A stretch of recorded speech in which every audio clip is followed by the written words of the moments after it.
समीर साहब का एक क्वेश्चन है, वो ये जानना चाहते हैं कि सिंध में एसएनसी की इम्प्लीमेंटेशन कहाँ पर खड़ी है इस वक्त? जिसमें पहले कह रही थी कि सिंध हमारे साथ निसाब बनाने में बिल्कुल साथ साथ था, बल्कि शायद बाकियों से आगे था, क्योंकि जो आगा खान यूनिवर्सिटी हमारी ऑफिशियल पार्टनर है वो जी कराची बेस्ड है। बिल्कुल। और द सिटीजन्स फाउंडेशन हमारे साथ बहुत क्लोजली काम कर रही है। उनकी लो इनकम नेबरहुड्स में बहुत सारे स्कूल्स हैं, बहुत कोर लेवल पर हमारे साथ काम कर रही है। और सिंध से ऑफिशियल नुमाइंदे भी हमारे साथ शामिल थे। जब तक तो निसाब बन रहा था, जब तक तो बच्चों के मुस्तकबिल की बात थी, तो तमाम इकाइयाँ साथ थीं।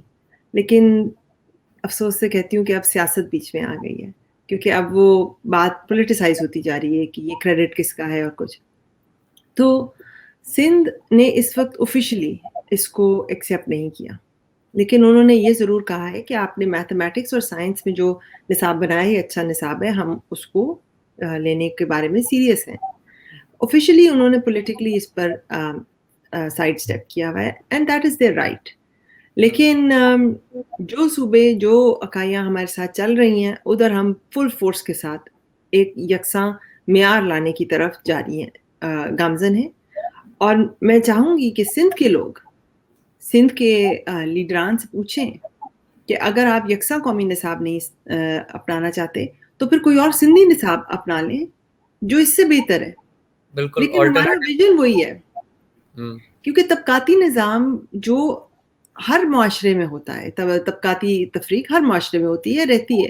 लेकिन पाकिस्तान में ये तफरीक बहुत ज़्यादा है। और बिल्कुल सिंध में और पंजाब में और बलूचिस्तान में तो जो रूरल एरियाज़ हैं, उनमें तो बहुत गुर्बत है। तो वो एक काफ़ी हद तक कम तो की जा सकती है ना? तो क्या सिंध की हुकूमत कोई बेहतर अल्टरनेटिव दे रही? अगर वो कह रहे हैं कि 18वीं तरमीम, तो 18वीं तरमीम को तो आए 11 साल हो गए हैं।